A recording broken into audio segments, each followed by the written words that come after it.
The rain poured hard that night, tapping against the window panes like a warning.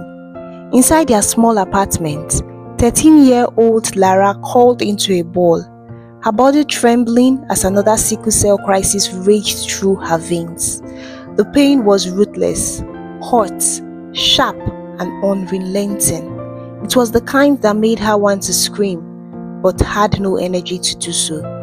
She barely managed a whisper, "Mama." Within seconds, her mother, Mama Tayo, rushed into the room. She didn't ask what was wrong. She didn't need to. Her eyes scanned Lara's pale face, her clenched fists, and the way she shivered despite the blankets. Without hesitation, Mama Tayo lifted her daughter into her arms, a strength born not out of muscle but of love, and laid her gently into the back seat of their old car. The rain hadn't let up, the roads were flooded, the visibility low, but she drove anyway, hands trembling on the steering wheel, lips moving in silent prayer. At the hospital, Lara drifted in and out of consciousness, aware only of the comforting pressure of her mother's hand in hers. She knew that grip. It never let go. Not in ambulances, not during blood transfusions, not even when bills spied high and exhaustion etched itself into Mama Tayo's skin. That night was one of many.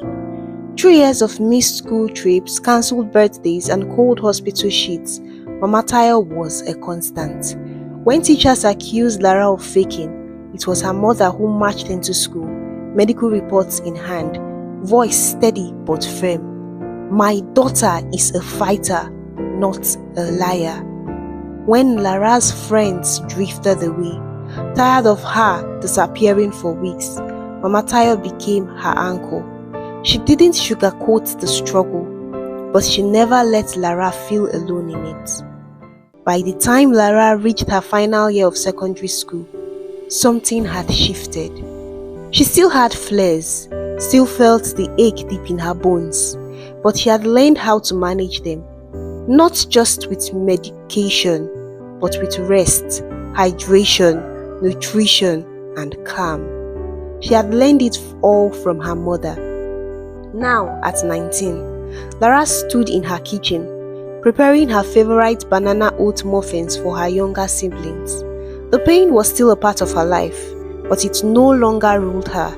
She moved with a quiet strength, one that had been shaped by sleepless nights, whispered encouragement, and a woman who never gave up. Her resilience wasn't accidental. It was woven into her by a mother who fought beside her every step of the way. A mother's love hadn't healed the illness, but it had healed the fear, and that made all the difference.